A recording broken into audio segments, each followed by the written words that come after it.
El día de hoy. Le damos la bienvenida al doctor Bernardo Salazar, a cargo de quien estará hoy la tertulia de Acoldece, alrededor de un análisis crítico, unas reflexiones del doctor Bernardo en torno a la sentencia del Consejo de Estado del 17 de marzo de este año, una discutible, francamente, sentencia de la corporación, y estar a cargo, decía, del doctor Bernardo Salazar. Bernardo es un abogado experto en derecho de seguros, es litigante, árbitro, profesor universitario en las materias de derecho de arbitraje comercial internacional y en derecho de seguros de la Universidad del Rosario, y es actualmente miembro de la Junta Directiva Nacional de Acoldece. Bueno, sin más preámbulos, doctor Bernardo tiene la palabra, por favor, para que nos ilustre sobre este muy interesante tema de hoy. Carmenza, muy buenas noches. Muchas gracias por tu amable presentación. Lo mismo al doctor Nicolás por la invitación a dictar la tertulia de la tarde de hoy sobre el fallo que has mencionado del Consejo de Estado. Yo tengo una presentación en PowerPoint que quisiera compartir en este momento. Perdón, un segundo.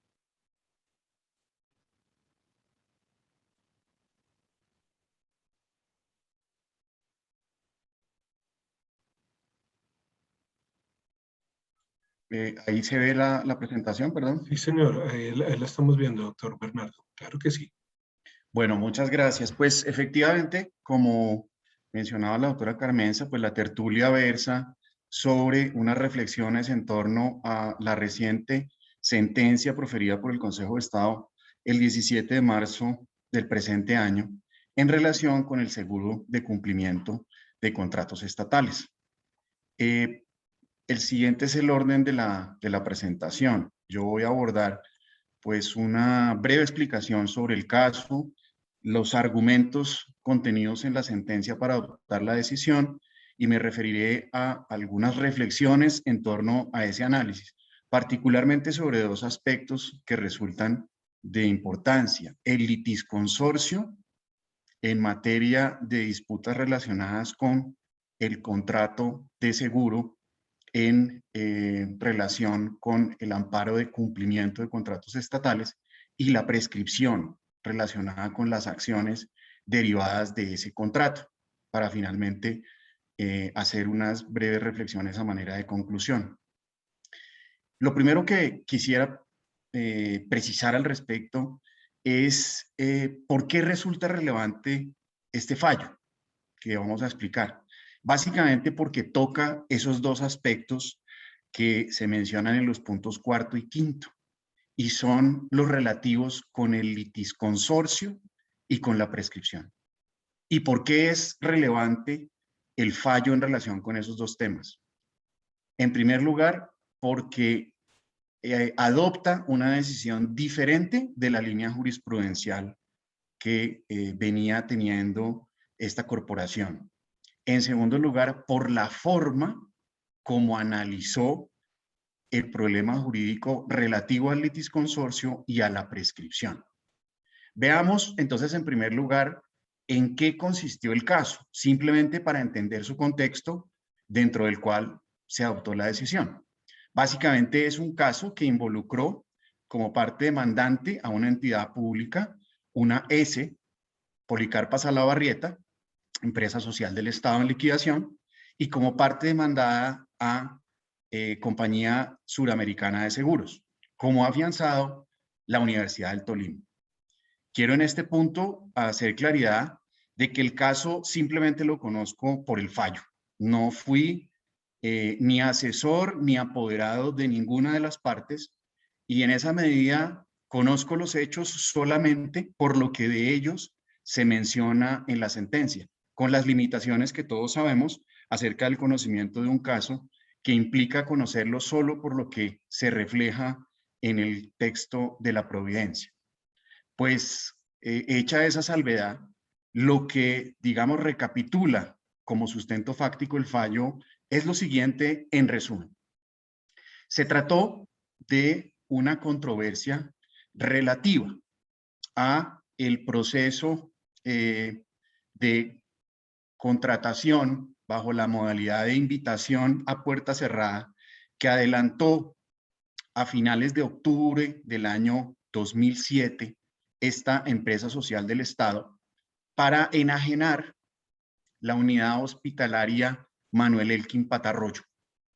Entonces abrió este proceso a puerta cerrada para que otras entidades presentaran su oferta para adquirir este hospital. En ese orden de ideas, el 2 de noviembre de 2007, la Universidad del Tolima presentó una oferta condicionada. Y esa oferta fue aceptada por esta entidad pública, por la S, Policarpa Salabarrieta, teniendo en cuenta un condicionamiento que había presentado el oferente en relación con la aprobación y desembolso de un crédito para adquirir dicho inmueble. Posteriormente, la S le solicita o lo requiere para que proceda efectivamente a efectuar la compra en los términos en los que había ofrecido hacerlo. Y sucesivamente lo que ocurre es que la entidad estatal oferente aporta una póliza de seriedad de la oferta contratada con Sura. Esto ocurre el 20 de mayo de 2008 y tiene una vigencia hasta el 20 de noviembre de 2008. El hecho es que esta entidad oferente pues no concurrió finalmente a suscribir el contrato de adquisición de ese inmueble. Y por esto, la S procedió a reclamarle al asegurador solicitando hacer efectiva la póliza que tenía el amparo de seriedad de la oferta, la cual fue objetada por Sura, aduciendo que no se había cumplido la condición de la oferta, esa condición de financiamiento. En este contexto, la S procedió a adelantar un proceso jurisdiccional ante el Tribunal Administrativo de Tolima para que se declarara el incumplimiento de la oferta y se condenara al asegurador al pago de la indemnización correspondiente al amparo de seriedad de la oferta. El asegurador propuso fundamentalmente dos excepciones dentro de un grupo de otras excepciones que fueron la prescripción y la falta de legitimación por pasivo. La prescripción porque adujo que habían transcurrido más de 2 años desde el momento en el que se había tenido conocimiento de la ocurrencia del siniestro por parte de la entidad estatal y la erradicación de la demanda. Y en segundo lugar, que existía una falta de legitimación por pasiva porque la demanda había sido presentada en contra del asegurador y no en contra del contratista, o en este caso, oferente afianzado, respecto de quien se pedía la declaración de incumplimiento de la oferta. El Tribunal del Tolima declaró de oficio la excepción de inepta demanda y se inhibió de fallar de fondo sobre las pretensiones con un argumento procesal. Lo que adujo es que no era procedente la acción de controversias contractuales, pues acá no se trataba de una discusión sobre la legalidad de un acto administrativo relacionado con la actividad contractual y que para hacer efectivas las garantías lo que procedía era adelantar acciones ejecutivas con títulos complejos. Eso fue lo que decidió el tribunal y el Consejo de Estado, en la providencia que vamos a comentar en la noche de hoy, el 17 de marzo de 2021, revocó la sentencia del Tribunal del Tolima y básicamente lo que dijo fue que, en primer lugar, la acción de controversias contractuales era idónea, no es cierto que existiera una inepta demanda y que ni existía litisconsorcio necesario ni había ocurrido la prescripción. El primer punto lo vamos a explicar cómo lo justificó y en el segundo consideró que aplicaba en este caso un término de prescripción de 5 años. Vamos a ver cuál fue la argumentación de la sentencia. En primer lugar, en relación con la inexistencia del litisconsorcio necesario. La jurisprudencia ha venido sosteniendo mayoritariamente que en estos casos de seguro de cumplimiento de contratos estatales, cuando existe, digamos, este tipo de disputa, se presenta un litisconsorcio cuasi necesario, como vamos a ver a continuación.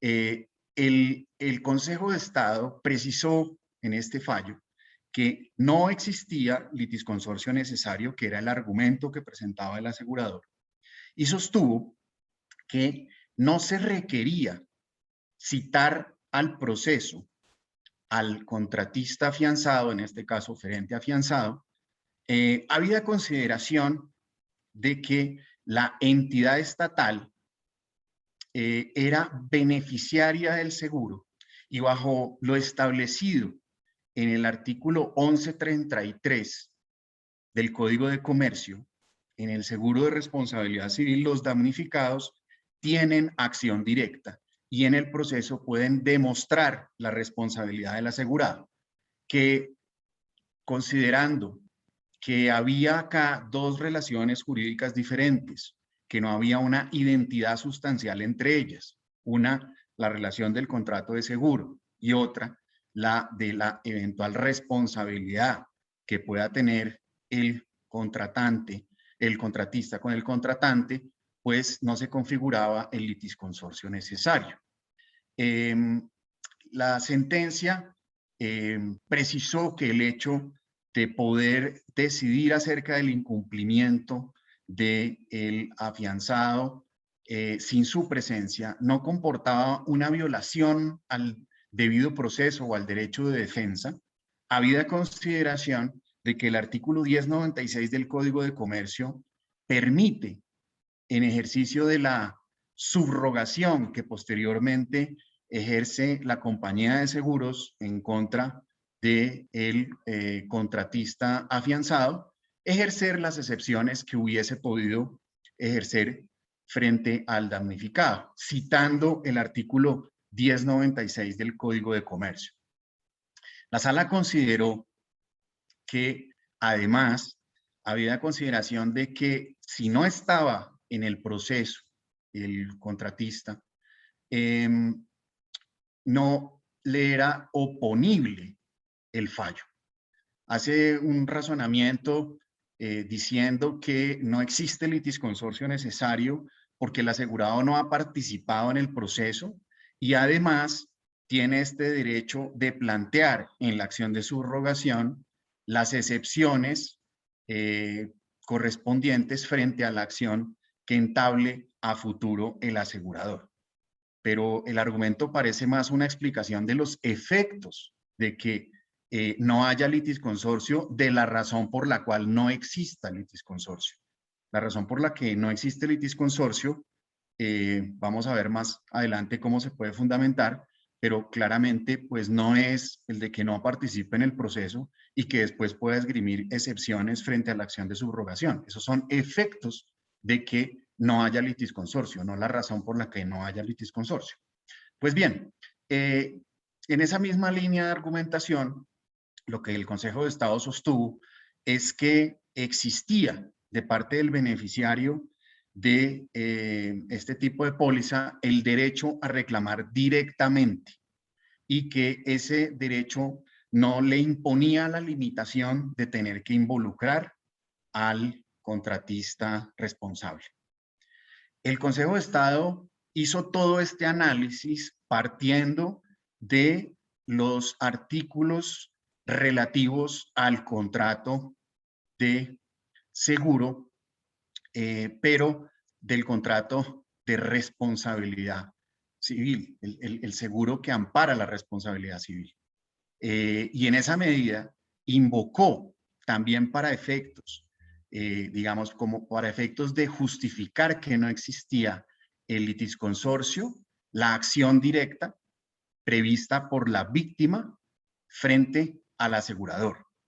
Y en relación con el término de prescripción, invocó el 1131 para mencionar que era el que establecía la fecha a partir de la cual corría la prescripción, en este caso, que se debía entender que la entidad estatal es el beneficiario como la víctima en este tipo de seguro de responsabilidad civil y que por lo tanto se entendía ocurrido el siniestro en el momento en el que acaecía ese hecho externo imputable al asegurado, fecha a partir de la cual corría la prescripción respecto de la víctima. Y que en esa medida, en consonancia con el 1081, el término aplicable es el de 5 años, aplicable a las víctimas beneficiarias de pólizas de seguro de responsabilidad civil. Entonces, en línea con la jurisprudencia de la Corte Suprema, concluyó que este era el término de prescripción que debía aplicarse y no el de 2 años. En consecuencia, determinó que el siniestro que había ocurrido el 19 de agosto de 2008, sostuvo el Consejo de Estado, cuando se había verificado la condición para la adquisición del inmueble, que a la postre no adquirió, y que habida consideración de que la demanda se había presentado el 20 de agosto de 2010, estaba dentro de los 5 años del término de prescripción y por ende la demanda había sido oportuna. Como pueden ustedes observar, claramente la demanda había sido interpuesta después de 2 años. Ahora bien, finalmente, también estableció este fallo que no era necesario acreditar el monto del perjuicio que sufriera la entidad estatal cuando se trataba de un siniestro relacionado con la seriedad, que en ese caso lo que ocurría es que se estaba dando una especie de cláusula P, aquella que garantiza este bienestar, acreditar el monto de juicios por la entidad. El Estado revoca la sentencia del tribunal, declara el incumplimiento de la oferta por la Universidad del Tolima y condena a la compañía de seguros a pagar la suma de 988.347.369 por el incumplimiento del contrato contenido en la póliza única de cumplimiento. Esa condena, además, corresponde al valor indexado de la suma asegurada. Esto, digamos, en aplicación de lo establecido en el CEPACA. Pues bien, contiene un voto del doctor Altaña. Interesante salvamento de voto. De una parte, el salvamento de voto critica el hecho de que la sentencia confunda, digamos, el régimen, digamos, de seguros aplicable y haga alusión al seguro de responsabilidad civil y asimismo a que confunda el término de asegurado por afianzado. Es decir, en lugar de usar el término de afianzado, denomina asegurado al contratista o al oferente, siendo que pues, todos sabemos que en este tipo de póliza el asegurado es la entidad contratante. Y asimismo, pues al usar, digamos, este raciocinio de aplicar las normas del seguro de responsabilidad civil al de cumplimiento, pues trata a la entidad estatal como una víctima, no como el asegurado en una póliza de cumplimiento. En este mismo orden de ideas, el salvamento de voto considera que no se ha debido establecer que no existía un litisconsorcio necesario. Por el contrario, considera que no es posible haber decidido sobre el incumplimiento del oferente o contratista sin su presencia. El salvamento tampoco entonces considera lo que venía, digamos, mayoritariamente sosteniéndose por el Consejo de Estado, y es que existía un litisconsorcio cuasi necesario, sino que dice no, es necesario. Asimismo, pues discrepa de la forma como se analiza y computa la prescripción, invocando la prescripción extraordinaria aplicable a las víctimas en el seguro de responsabilidad civil. Y finalmente, cuestiona el hecho de que no se tuviera que probar el perjuicio ante el incumplimiento en la presentación de la oferta o el cumplimiento de la oferta. Echa de menos un análisis más profundo en este aspecto y se aparta de la decisión adoptada por la mayoría en este punto. Veamos entonces algunas reflexiones en relación con la sentencia. ¿Qué comentarios en general pues tenemos en relación con este fallo? En primer lugar, efectivamente, me parece que el salvamento de voto es acertado en destacar que hubo un desarrollo, un análisis equivocado por parte del Consejo de Estado, con todo respeto, en centrar el argumento, desarrollar el argumento de existencia o no del litisconsorcio y del cómputo de la prescripción aplicable a la luz de las normas del seguro de responsabilidad civil. Acá, digamos que hubo, digamos, una confusión sobre la calificación del seguro y las normas aplicables al mismo. Adicionalmente, efectivamente, hay una pues, equivocación manifiesta en tratar como asegurado al contratista. Trata el fallo de forma reiterada y contundente como asegurado al contratista afianzado. Asimismo, y en línea con este, digamos, análisis jurídico, pues trata como víctima a la entidad contratante que es el asegurado en este tipo de seguro. Hay además, pues, una flagrante ausencia de referencia al marco normativo del seguro de cumplimiento de contratos estatales. Si bien es cierto, hay que tener en cuenta, por supuesto, la fecha en la cual ocurren los hechos. Lo cierto es que hay una total ausencia de marco normativo sobre esta tipología de seguro, lo que quizás también lleva a que el análisis se haga entonces de forma errada usando unas normas que no son las aplicables. Ahora,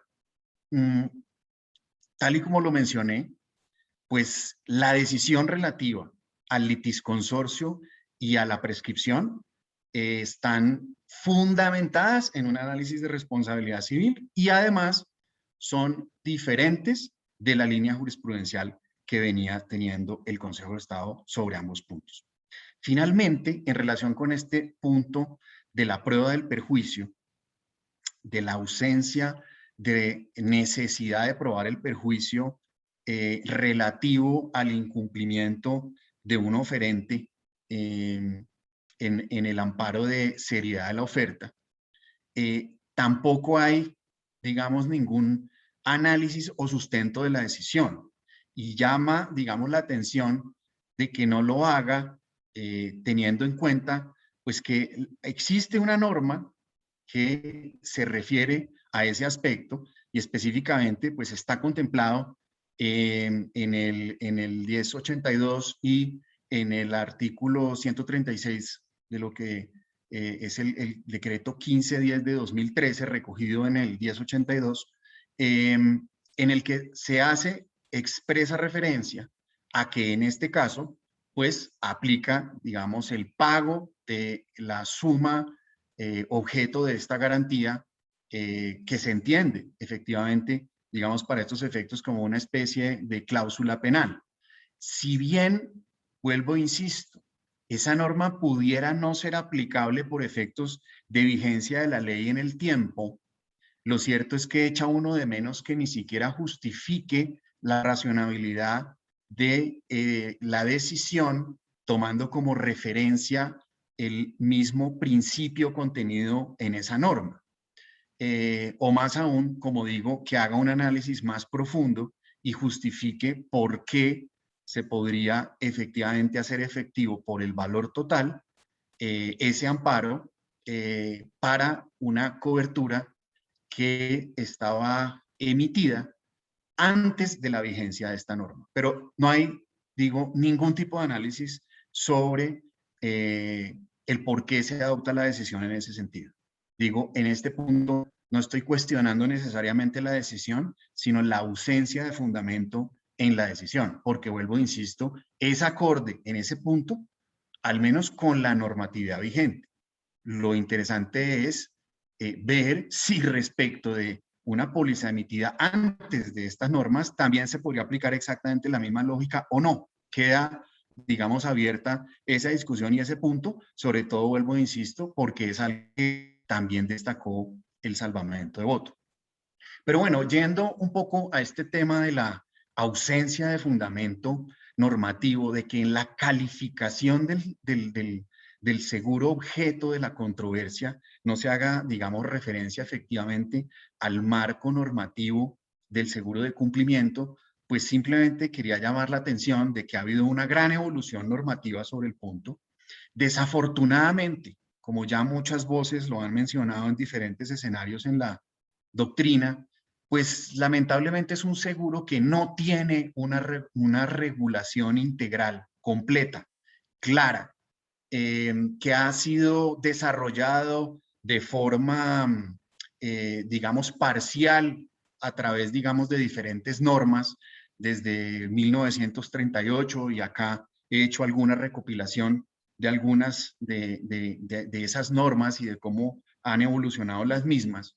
Ha sido fragmentaria y ha generado toda esta serie, digamos, de controversias y de dificultad, me parece a mí, en el entendimiento por parte de funcionarios judiciales, pero también de los demás intérpretes y usuarios de la tipología de este seguro y de las particularidades del mismo. Lo cierto, vuelvo, insisto, es que echa uno de menos cualquier referencia integral a ese marco normativo. Y de por sí, pues es en gran parte, creo yo, que la razón por la cual el análisis termina haciéndose con normas que no son las aplicables a esta tipología de seguro y por ende desafortunadas en la decisión. Ahora, quisiera hacer una precisión relacionada precisamente con la distinción entre el seguro de cumplimiento y el seguro de responsabilidad civil. Porque vuelvo, insisto, lo que hizo el Consejo de Estado en este fallo fue usar las normas del seguro de responsabilidad civil para decidir el conflicto que tenía frente a un seguro de cumplimiento. Entonces, veamos simplemente de forma puntual las diferencias en la tipología de estos dos contratos de seguro. En cuanto a las partes, tenemos en el seguro de cumplimiento el asegurador, por supuesto, y el asegurado, que es la entidad contratante. En el fallo, como vimos, se está confundiendo la condición de asegurado, mencionando que el asegurado es el contratista. No, en este seguro, para todos ustedes es bien conocido que el asegurado es la entidad contratante. Es a quien se está protegiendo su patrimonio a través de este contrato. Y el contratista es el tomador, el afianzado, es quien tiene pues este vínculo contractual del contrato estatal con la entidad que se asegura en virtud de ese contrato. Y por supuesto es frente a quien, en caso de que el asegurador pague la indemnización correspondiente a la entidad contratante, se subrogará en el ejercicio de las acciones correspondientes. Ahora, en el seguro de responsabilidad civil, vemos que el asegurado es el tomador, el posible responsable, a diferencia de quien es responsable de un incumplimiento en la póliza de seguro de cumplimiento, que es el contratista. Y acá sí hablamos o tenemos la posibilidad de tener como actor a una víctima o beneficiario, quien tiene acá sí una acción directa frente al asegurador, pese a no tener ningún vínculo contractual con ella. Y quien, por supuesto, tiene una relación que puede ser de responsabilidad civil extracontractual, por ejemplo, con el asegurado o responsable del daño que le causa a esa víctima y quien ha contratado con el asegurador ese seguro de responsabilidad civil. Ahora bien, veamos algunos de estos elementos en qué se diferencian los elementos del contrato de seguro. Bueno, insisto, el asegurado en cumplimiento es la entidad contratante afectada por el incumplimiento. Asegura su patrimonio. Es el acreedor de la obligación frente al contratista. El asegurado en responsabilidad civil es el responsable eventual de un daño que llegue a causar a las víctimas. Es el deudor de la obligación de reparación frente a las víctimas. El interés asegurable en cumplimiento es el patrimonio de la entidad contratante. En responsabilidad civil es el patrimonio del responsable, con la salvedad, por supuesto, todos sabemos después de la ley 45 del 90, de que se dice que el seguro puede ser concebido como un seguro a favor de tercero en la medida en que, digamos, con estos efectos, digamos, de sensibilidad social de la responsabilidad, le ha otorgado esa acción directa en la que, pese a que se está cubriendo ese patrimonio del responsable, porque no es él quien tiene que hacer la erogación a la víctima, el pago del asegurador proviene directamente y frente a la víctima para protegerla y para evitar que ella tenga que reclamar directo frente al asegurado, que el asegurado sea insolvente, que el pago que haga el asegurador al asegurado no llegue finalmente a manos de esa víctima. Pero eso no desvirtúa cuál es el interés asegurable, en mi opinión, que en todo caso sigue siendo el patrimonio del responsable, sin perjuicio de una acción de cobro directa en beneficio de la víctima. Ahora bien, el tomador en cumplimiento es el contratista afianzado y en responsabilidad civil es el asegurado, es el responsable. El riesgo en cumplimiento es el incumplimiento de un contrato. En responsabilidad civil es la responsabilidad. Y más frecuentemente, por supuesto, estamos familiarizados con la responsabilidad civil extracontractual. Ahora, frente a la subrogación, en cumplimiento hay subrogación contra el tomador, se subroga el asegurador contra el contratista afianzado, responsable del incumplimiento contractual. En la responsabilidad civil no hay subrogación contra el tomador o asegurado responsable. Precisamente para eso ha tomado el seguro. Bueno, ahora, litisconsorcio. Entonces, el Consejo de Estado sostuvo entonces en este fallo que no había litisconsorcio necesario y el salvamento que sí. Ahora, veamos ese análisis que hizo a la luz de lo relativo al seguro de responsabilidad civil y cómo creemos que ha debido hacerse el análisis respectivo y en qué se aparta de lo que se ha venido sosteniendo sobre el punto. Recordemos que el litisconsorcio necesario está establecido en el artículo 61 del Código General del Proceso y esta norma dispone que cuando el proceso versa sobre relaciones o actos jurídicos respecto de los cuales por su naturaleza o por disposición legal haya de resolverse de manera uniforme y no sea posible decidir sin la comparecencia de todas esas personas que son parte de esa relación o acto jurídico, el juez debe integrar el litisconsorcio al inicio del proceso. La consecuencia de no hacerla es que no podrá decidir, el fallo es inhibitorio, o si lo profiere, habrá nulidad. Entonces, este no es un tema menor, esto es un tema supremamente grave. Si después de 10 años ustedes encuentran que existía un litisconsorcio necesario, pues la consecuencia es gravísima. Perdió 10 años de proceso. Volvamos al concepto. El litisconsorcio necesario, por ejemplo, vuelvo y preciso, se refiere a relaciones o activos jurídicos que tienen que resolverse de manera uniforme. Es una relación jurídica de derecho sustancial. Ejemplo típico, la de un contrato en relación con la nulidad de un contrato o un proceso divisorio. La nulidad o la división de un bien tiene efectos respecto de todas las partes del contrato o los propietarios del bien.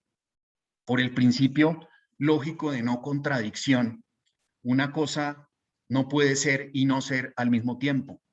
Es nulo o no es nulo el contrato, pero no puede ser nulo para unos contratistas y y no nulo y válido para los demás. ¿Es o no es nulo? En esa medida, esa relación jurídica se debe decidir más que de forma uniforme, precisa, quizás como el doctor Jairo Parra, de forma idéntica. No es posible decidir, y ojo que este es el quid del asunto, no es posible decidir sin todas las partes. No es posible lógicamente. Tendría que inhibirse de decidir. ¿Ya? Es imposible decidir sin todos ellos. Y lo resuelto se adopta de una sola forma y hace tránsito a cosa juzgada para todos los extremos de esa relación jurídica. Ahora, el cuestionamiento surge entonces en relación, y se ha discutido mucho el punto, particularmente en relación con los casos de responsabilidad civil, en los cuales se ha discutido, y en esto la doctrina está dividida, en si en esos eventos existe o no existe un litis consorcio necesario. Y básicamente, muchos de ustedes también saben que las dos posiciones que existen son las siguientes. Primero, en relación con si es posible en un proceso de responsabilidad civil decidir acerca de la cobertura sin necesidad de que esté el responsable, el civilmente responsable, sino solo entre la víctima y el asegurador en ejercicio de esa acción directa que contempla la ley. Pues bien, se ha cuestionado y se pregunta entonces uno si cuando la ley permite a la víctima acudir directamente frente al asegurador para demostrar la responsabilidad del asegurado, como dice el 1133, eso implica sin declararlo responsable a él en el proceso. ¿Existe afectación de él o no por el hecho de no haber estado en el proceso, a pesar de que no se profiera una sentencia en contra de él? ¿Es posible, lógicamente, tomar esa decisión sin él? Y están entonces las dos posiciones. Pues como lo ha, digamos, sostenido Hernán Fabio López, y es, digamos, incluso invocado en este fallo del Consejo de Estado, para justificar la ausencia del litis consorcio, se dice, mire, no hay litis consorcio necesario porque en el proceso en el que se demanda al asegurador por parte de la víctima, bajo esta cobertura de responsabilidad civil, no se pretende una declaración judicial de responsabilidad del asegurado, sino demostrar que es responsable, que es diferente. No habría una condena contra el asegurado y no habría una sentencia que haga tránsito a cosa juzgada. Pero además es que esta posición no es simplemente doctrinal, es la posición que ha sostenido la Corte Suprema de Justicia, por ejemplo, en esta sentencia del 5 de julio de 2012, y está también otras sentencias en ese mismo sentido. Lo cierto es que la Corte no ha dicho que haya un litis consorcio necesario en estas disputas de seguro de responsabilidad civil. Sin embargo, son muchas las voces, quizás mayoritarias a nivel de la doctrina de seguros, entre otras encabezadas por el doctor Carlos Ignacio, que sostienen que esto realmente choca a los principios del Estado Social de Derecho y al debido proceso, el hacer un reproche de responsabilidad sin el responsable en el proceso. Lo cierto es que independientemente de las dos posiciones, lo que sí parece supremamente lógico es que estuviera el responsable, independientemente de que no exista técnicamente litis consorcio. Lo que sí parece lógico es que esté el asegurado por varias razones, porque se evitan controversias teóricas o no sobre la violación a su debido proceso, a su buen nombre, a su afectación futura, etcétera. Enriquece el debate sobre la responsabilidad con la participación del responsable. Es que de otra forma esa demostración se hace sin quien es el imputado como responsable. Amplía el espectro probatorio porque es probablemente el que tiene más contacto directo con los hechos y pruebas relativas a la ocurrencia de los mismos y a su responsabilidad. Evita tramitar dos procesos y como economía procesal es absolutamente lógico, así sea, digamos, más complejo tener un proceso en el que hay más partes. Parece preferible a varios procesos que pueden además tener resultados contradictorios. Podría vincularse, a pesar de no existir técnicamente un litis consorcio necesario, al asegurado o al responsable, Yo creo que sí, y creo que existen las normas, tanto en el Código General del Proceso como en el CEPACA, que lo permiten. Entre otras, por ejemplo, estas normas que estoy precisando en este momento. El artículo 14 del Código General del Proceso establece que el debido proceso se debe aplicar a todas las actuaciones. Y esto en consonancia con el 12, que le dice al juez, usted llene los vacíos por analogía y por principios constitucionales y generales del derecho procesal.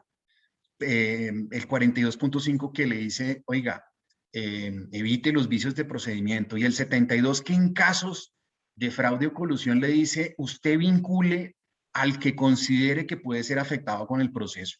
Por supuesto, no es la norma directamente aplicable, pero sí podría hacerlo con una aplicación de interpretación extensiva y sistemática con las otras dos normas. ¿Para qué?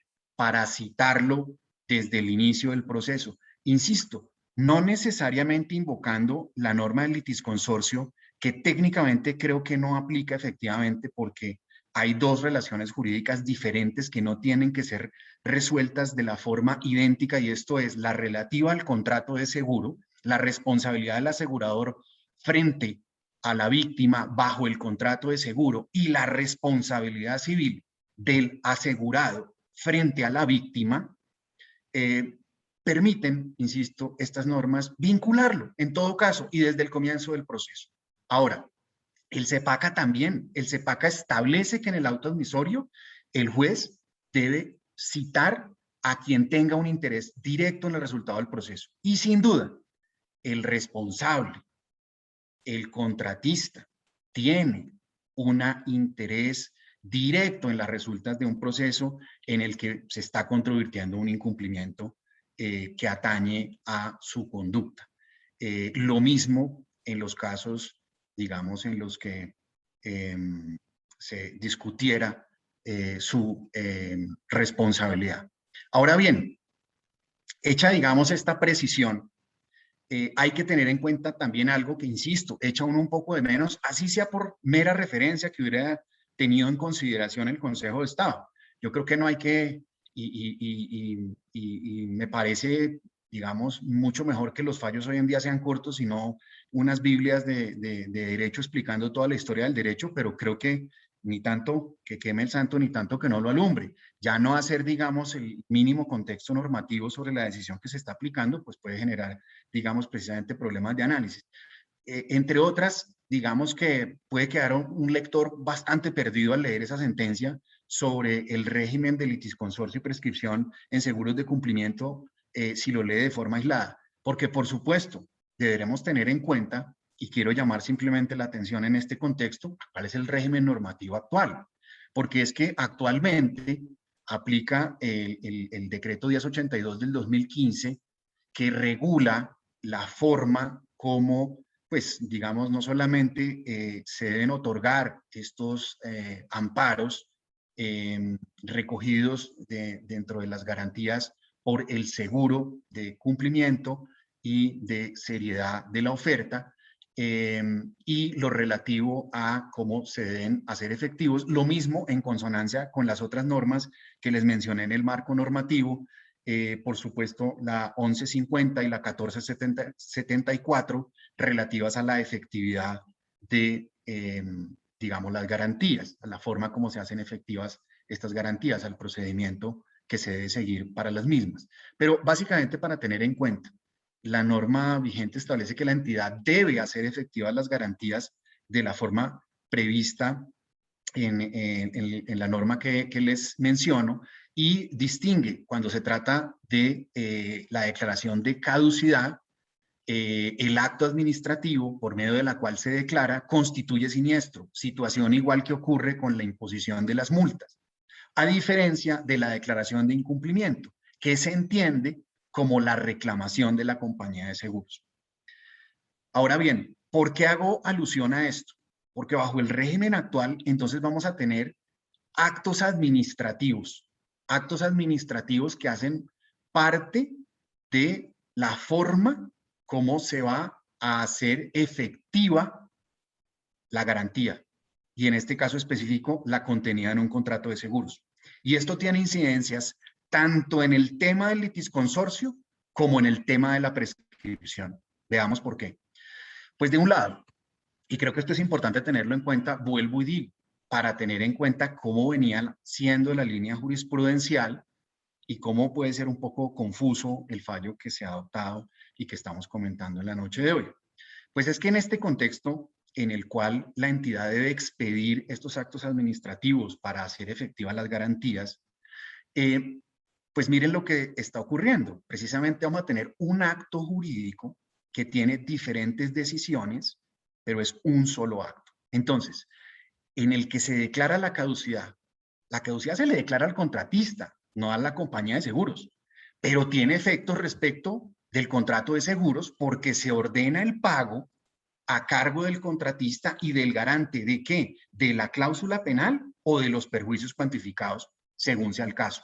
Y esa decisión es la que constituye el siniestro.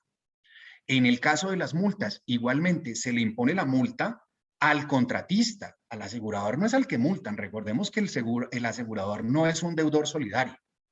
Tiene un contrato de seguro en el que ha asegurado a la entidad correspondiente y ordena el pago al imponer estas multas a cargo del contratista y del garante. En este caso también constituye ese siniestro, pero en el caso de la declaración de incumplimiento, insisto, también una parte del acto administrativo está dirigido materialmente al contratista, a él es al que se le declara el incumplimiento, no al asegurador. Pero al hacer efectiva la cláusula penal, ordena el pago tanto al contratista como al garante. Y en este caso, ese acto administrativo no constituye el siniestro, sino constituye la reclamación para la compañía de seguros. Esto, como decía, tiene incidencia para el análisis de el litisconsorcio y del cómputo de la prescripción. Veamos. La figura que se ha invocado, que se venía invocando por, digamos, la jurisprudencia mayoritaria del Consejo de Estado, es la de que se presenta la figura del litisconsorcio cuasi necesario, que está contenido en el artículo 62 del Código General del Proceso, que dice: podrán intervenir en el proceso como litisconsortes de una parte y con las mismas facultades los titulares de determinada relación sustancial a la cual se extienden los efectos jurídicos de la sentencia. De la misma forma que se analiza el litisconsorcio necesario, es a partir de la relación jurídica sustancial debatida en el proceso. Es que parte del derecho sustancial para ver su implicación procesal. Eso es lo que generalmente mucha gente no tiene claro. Entonces, el ejemplo típico de un cuasi necesario es el caso de los socios respecto de actos societarios o de las obligaciones solidarias. En ese caso, esa relación jurídica material común que se debate en el proceso va a tener efecto respecto de todos, así no todos tengan que participar. Es una figura que ha sido, digamos, mencionada por algún sector de la doctrina como con cierta, digamos, duda por considerarse antes, incluso en la legislación procesal de hace muchas décadas no existía sino el necesario y el facultativo, pero luego, pues la verdad se desarrolló y existe como institución con ese tipo de ejemplos. Entonces, en esos casos no tienen que estar en el proceso, pero en todo caso la decisión los va a afectar. El acto será nulo o no será nulo, independientemente de que ellos estén en el proceso, y pueden no estarlo, y el fallo no será inhibitorio y no será nulo. ¿Qué vemos entonces en esta situación? Tanto el contratista como el asegurador son parte de los actos administrativos a que hacía referencia. Los actos administrativos en los cuales se impone la multa, se declara la caducidad o el incumplimiento y se hacen efectivas las correspondientes garantías. El Consejo de Estado ha mencionado, por ejemplo, digamos, para sustentar esto, me parece que la sustentación no ha sido suficientemente técnica, pero ha sido la tesis invocada, porque fíjense ustedes que acá, por ejemplo, en este fallo que es reiterado, se menciona que la relación jurídica material se origina en el contrato de seguro. Yo creo que no, la relación jurídica material realmente está en el acto administrativo común, ¿sí? Porque respecto del contrato de seguro tenemos la misma discusión que acabamos de ver en relación con el de responsabilidad civil. Hay dos relaciones diferentes, la relación contractual y la relación contractual, digamos, del contrato estatal y del contrato de seguro. Son dos. Esa no es la relación común. La relación común acá que se ve, que existe, es la del acto administrativo, que es un acto administrativo que sí va a vincular a los dos extremos, un solo acto jurídico vincula a los dos extremos, que tiene diferentes decisiones que podrían ser divisibles, que podrían demandarse por partes, así como un contrato también tiene varias cláusulas y una puede ser nula, y eso no significa que todo el contrato sea nulo, pero que realmente sí tiene una estructura jurídica común. Ahí sí hay un acto jurídico común, que es el acto administrativo. Y acá, pues simplemente preciso algunos de estos fallos que venían, digamos, sosteniendo que era, digamos, la figura idónea. Por supuesto, también ha habido en el pasado algunos fallos, pero ya más excepcionales, que mencionaron en algún punto que debía ser litisconsorcio necesario. Recuerdo un fallo del doctor Mauricio Fajardo ya hace unos años, otros facultativo, pero se venía consolidando una línea sobre el cuasi necesario con mucha lógica, yo creo ya bajo la normatividad actual relativa a la forma como se hacen efectivas las garantías de contratos estatales. Ahora bien, la relación con el tema de la prescripción y los comentarios relativos a el cómputo de la misma. Como estaba, digamos, mencionando, el análisis que hizo el Consejo de Estado, a mi parecer bastante desafortunado, lo hizo de cara a las normas del seguro de responsabilidad civil para computar el término de prescripción como el equivalente al de la víctima de un seguro de responsabilidad civil, haciendo una equivalencia totalmente equivocada entre una víctima y una entidad estatal asegurada. Pues bien, dentro de este análisis, el Consejo de Estado invocó, como ya les dije, los artículos 1081 y 1131 del Código de Comercio y aplicó la extraordinaria de 5 años que la jurisprudencia de la Corte Suprema ha venido aplicando respecto de las víctimas por considerar que es, pues, la que todos sabemos, la responsabilidad, la prescripción extraordinaria de 5 años, objetiva por contraposición a la subjetiva, por considerar que en el 1131 también se incorporó un criterio objetivo y entonces en ese orden de ideas la Corte consideró que lo consecuente para computar ese plazo desde una perspectiva también objetiva, como la misma realización del siniestro, que era objetiva, pues debía ser de 5 años. Pues bien, hay que añadir a, digamos, estos elementos de discusión, no solamente la inapropiada cita o fundamento de estas normas relativas a la prescripción del seguro, aplicables en el seguro de responsabilidad civil, sino también que tratándose de la efectividad de las garantías, específicamente nos referimos, por supuesto, a la del seguro de cumplimiento o de seriedad de la oferta, en tratándose de contratos estatales, que hay dos figuras adicionales que están relacionadas con la oportuna, digamos, realización de ese derecho relativo que surge del contrato de seguros, y son la caducidad y la pérdida de fuerza ejecutoria. ¿Por qué? Porque como estábamos hablando, si la garantía se hace efectiva a través de la decisión de un acto administrativo, de la emisión de un acto administrativo, y el medio de control de legalidad de ese acto administrativo es la caducidad, pues vamos a tener que analizar de forma, digamos, paralela, simultánea, cómo se, digamos, entienden estos dos conceptos en el tiempo. El de prescripción bajo el artículo 1081 del Código de Comercio y el término para interponer las acciones correspondientes ante la jurisdicción contenciosa de caducidad, los términos de caducidad.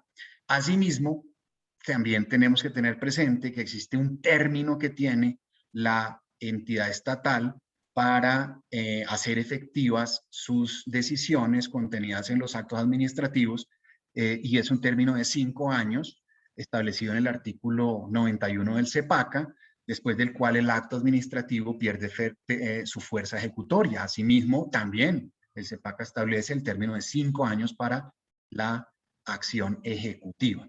Pues bien, como mencionaba, la jurisprudencia es diferente.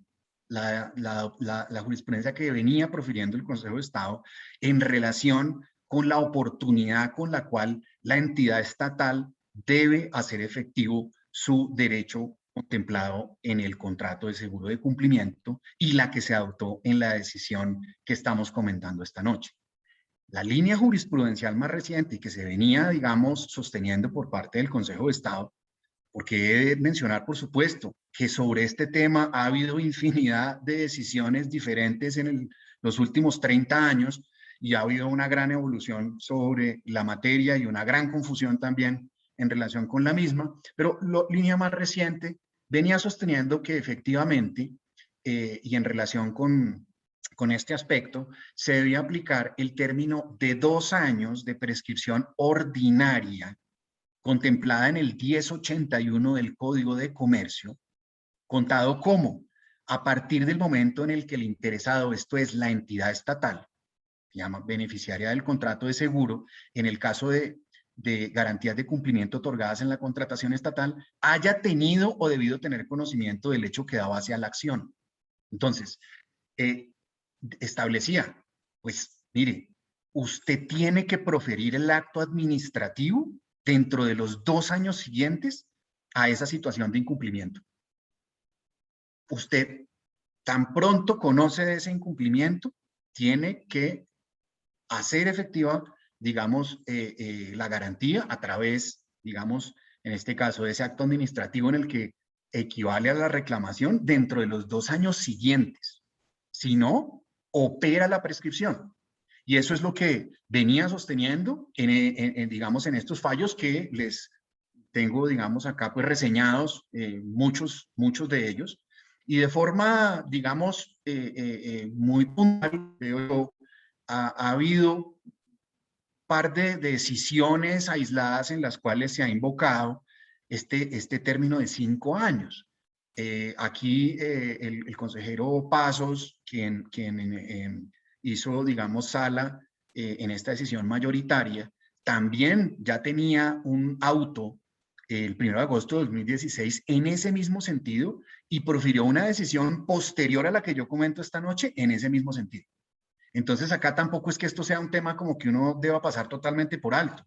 Esto puede implicar un cambio de jurisprudencia, es un tema en el que pues ya hay, digamos acá, una sala que ha tomado posición por esa interpretación y no es el único fallo. Pero como digo, pues esto va en contra de la línea mayoritaria que se venía adoptando en relación con este punto.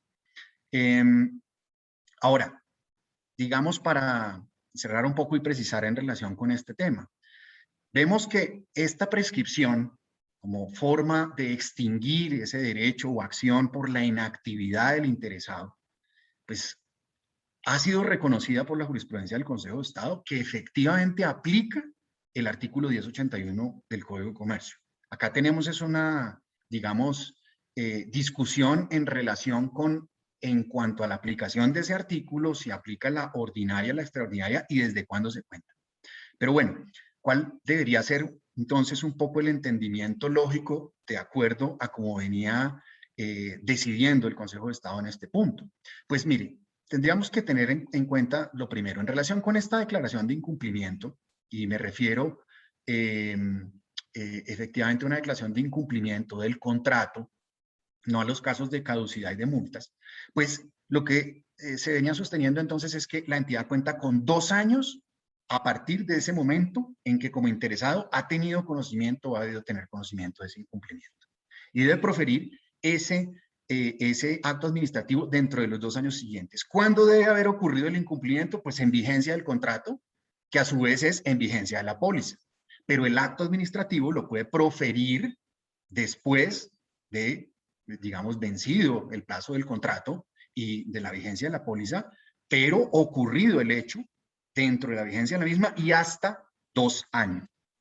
Si lo profiere después, pues habría operado la prescripción. Ahora, mencionaba el tema de precisamente la pérdida de fuerza ejecutoria y la ejecución de ese acto.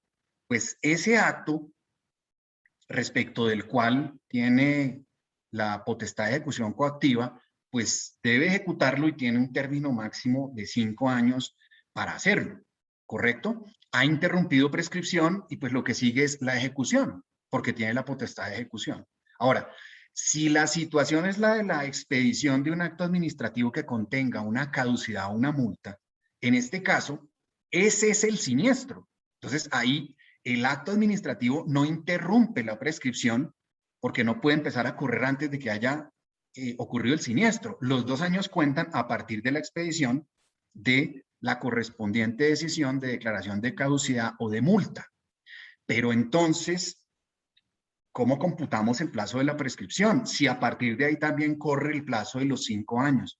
Pues si el Consejo de Estado ha reconocido que aplica el 1081, lo lógico sería entender que tiene que hacer esa ejecución dentro de los 2 años siguientes a su expedición y que no va a tener 5 en total, porque cabría una excepción de prescripción. No de otra forma se aplicaría el artículo 1081 en esos eventos.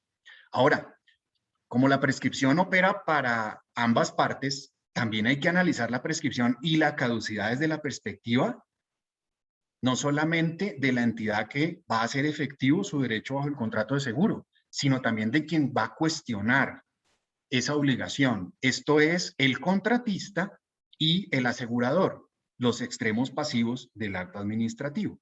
Entonces, surgido el incumplimiento, corren los 2 años, la entidad debe proferir el acto administrativo correspondiente que equivale a reclamación, interrumpe prescripción, pero el asegurado, el asegurador y el contratista afianzado tienen la posibilidad de controvertir ese acto administrativo dentro del término establecido en el CEPACA para el ejercicio de las acciones de controversias contractuales.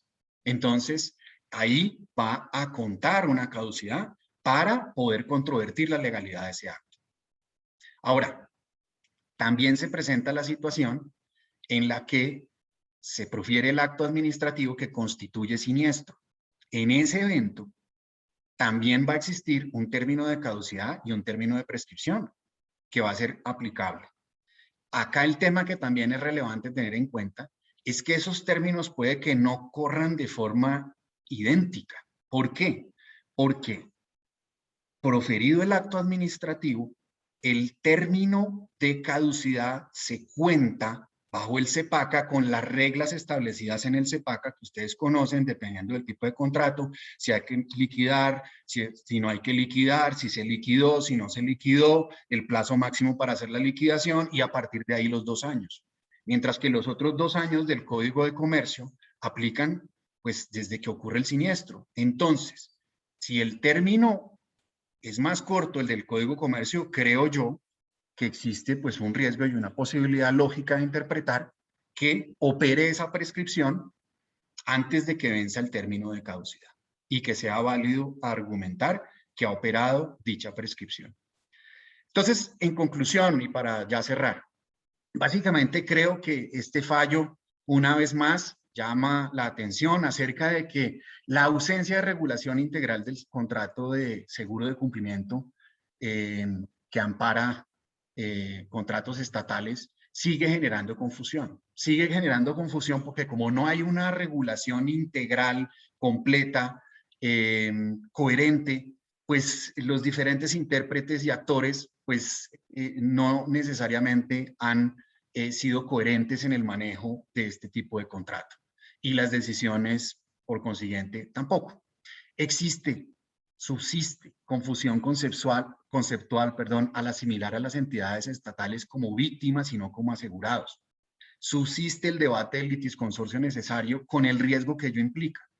El riesgo que implica, vuelvo y digo, después de tramitar usted un proceso como este, se demoraron 10 años en decidirlo, que la decisión sea que había litisconsorcio necesario, imagínese la pérdida de tiempo y la falta de acceso a una decisión en justicia después de tantos años no tener dicha decisión por una nulidad o por un fallo inhibitorio con un cambio de jurisprudencia. El tema de la prescripción y la caducidad subsiste también en relación con las diferentes posiciones que se han venido tomando en relación con este tema y ahora se abre una nueva línea interpretativa que genera más inseguridad jurídica para todos los actores, porque es quizás incluso más grave que la del litisconsorcio. En la del litisconsorcio usted puede perder tiempo, pero en la de la prescripción y caducidad pierde el derecho. Entonces, pues es supremamente grave no tener total claridad de cómo se debe computar el plazo, y tanto para la entidad estatal como para el asegurador. Ahora, si el asegurador, que venía entendiendo su tema de cómputo de prescripción de 2 años, ahora se lo extienden aquí a 5, pues eso tiene una serie de implicaciones en sus provisiones y pues en el negocio que está haciendo, porque se extiende, digamos, ese término de una forma que no parece razonable conforme a las normas que se han invocado para realizarla. Y finalmente, creo que existen los instrumentos jurídicos procesales para que, independientemente de que exista o no litisconsorcio necesario, de que sea cuestionable la aplicación o no del litisconsorcio cuasi necesario, pues de entrada en ambos tipos de procesos, tanto en civiles, que aplicaría también para temas de cumplimiento entre particulares, o en este caso de responsabilidad civil que mencionábamos, la posibilidad de que el juez lo integre al proceso y ya sea decisión o no, pues del correspondiente asegurado o afianzado el participar, hacerlo parte del proceso, y lo mismo en el proceso que se surte ante el contencioso administrativo. Básicamente, estas eran las reflexiones que quería compartir con ustedes y llamar la atención acerca de estos dos aspectos jurídicos que me parecen de gran relevancia y con implicaciones prácticas igualmente importantes para los diferentes actores y personas que están involucradas en este tema del derecho de seguros. Muchas gracias.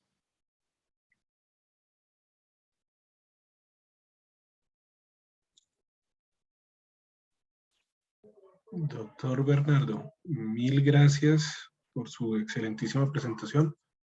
Tremendamente claro todo lo expuesto. ¿Sigue usted conectado? Sí, yo estoy acá, doctor Ok. Nicolás. Bueno, doctor Bernardo, hay algunas preguntas que han mencionado en el público. Entonces, pues, no sé si de pronto sea más práctico que lea las preguntas que están Sí, haciendo o... sí, si quieres las voy mirando. Sí, por favor, por favor.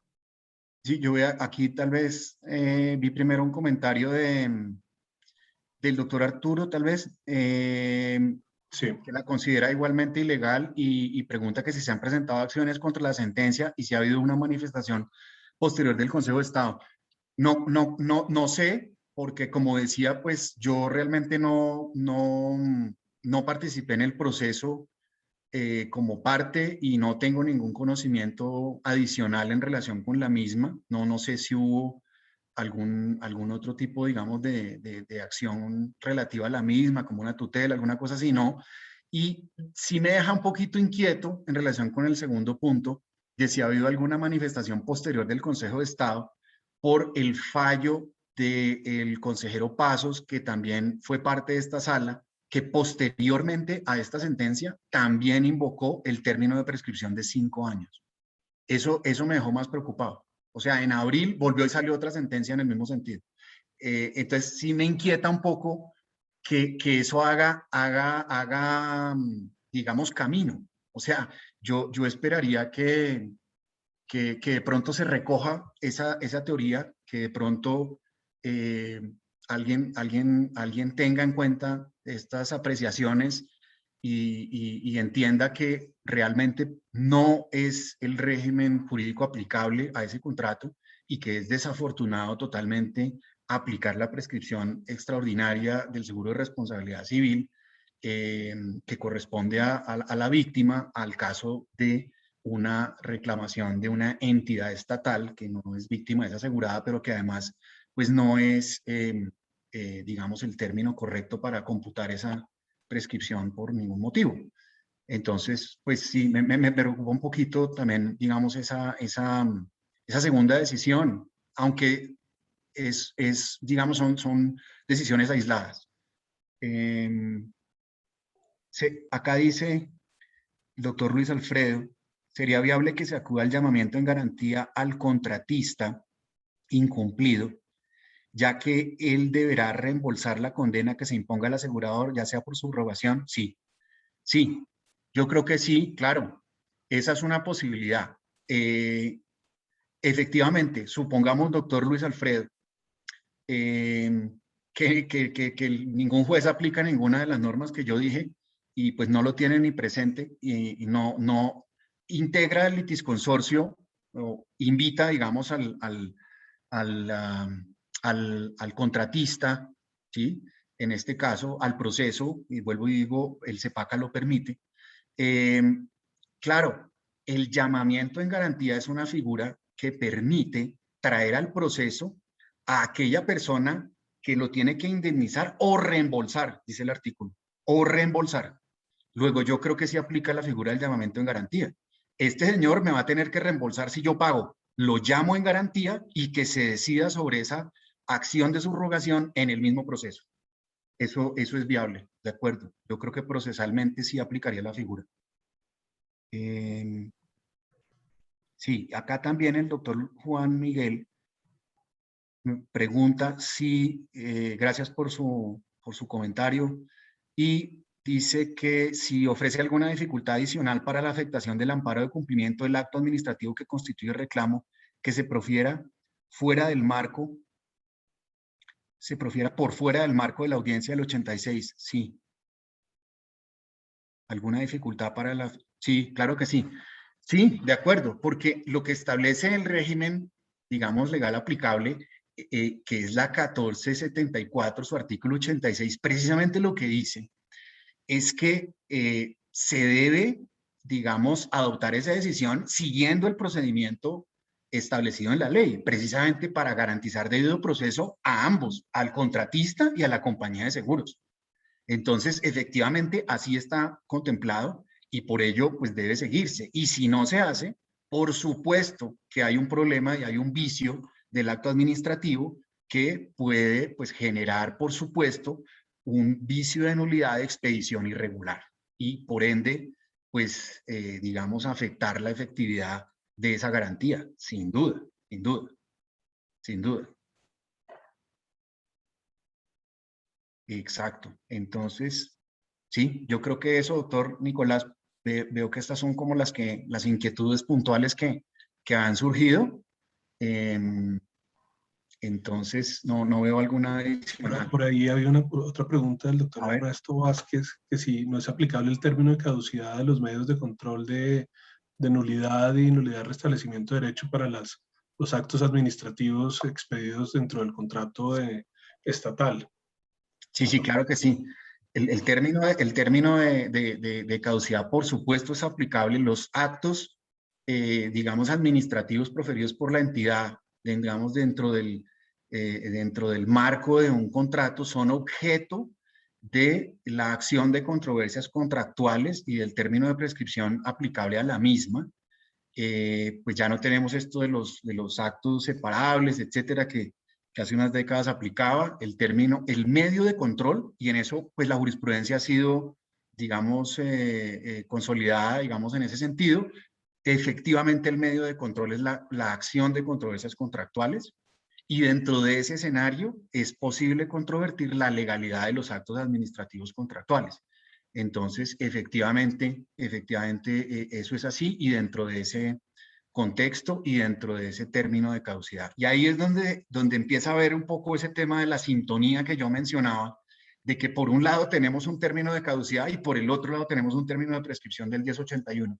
Y que en esa sintonía, considero yo, hay que tener, digamos, la previsión de aplicar el más conservador. Esto es, en el caso en el que la prescripción pensa antes la del 1081 que el de caducidad, pues tenerlo presente para ejercer oportunamente la correspondiente acción, cualquiera que ella sea.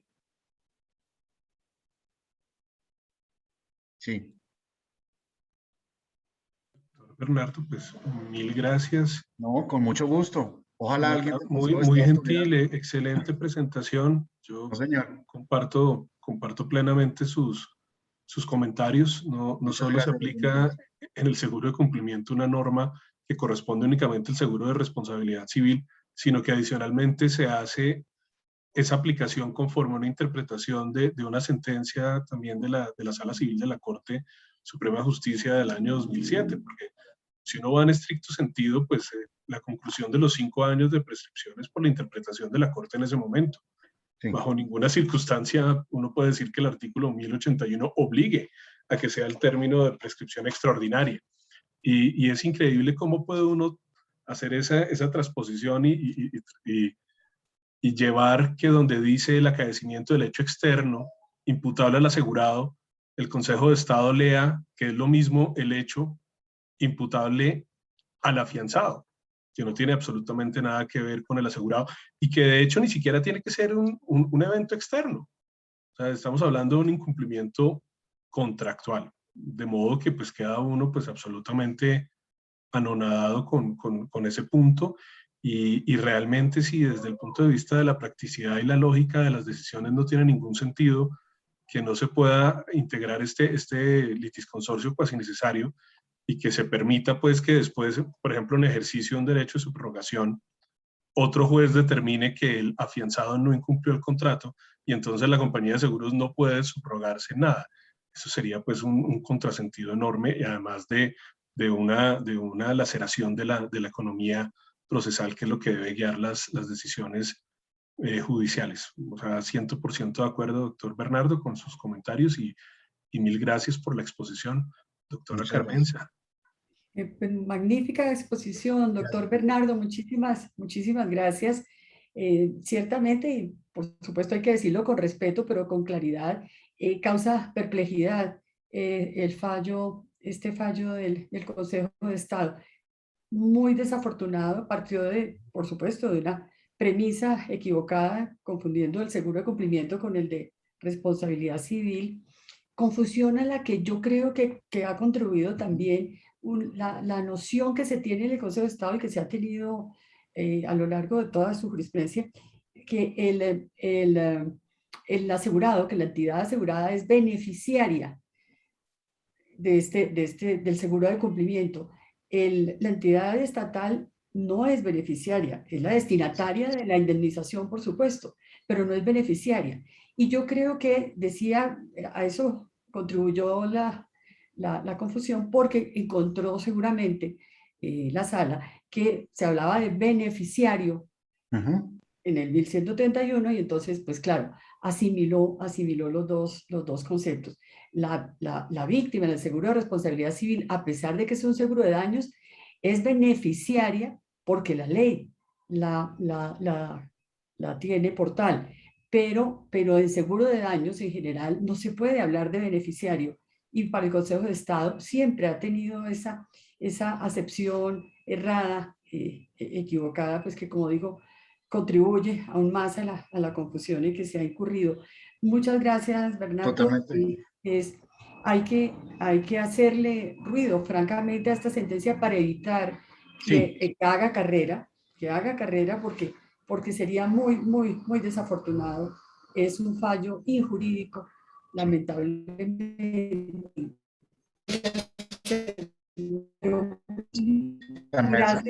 Muchísimas gracias, Bernardo, por la excelente y clarísima exposición de este tema y a todos por su asistencia.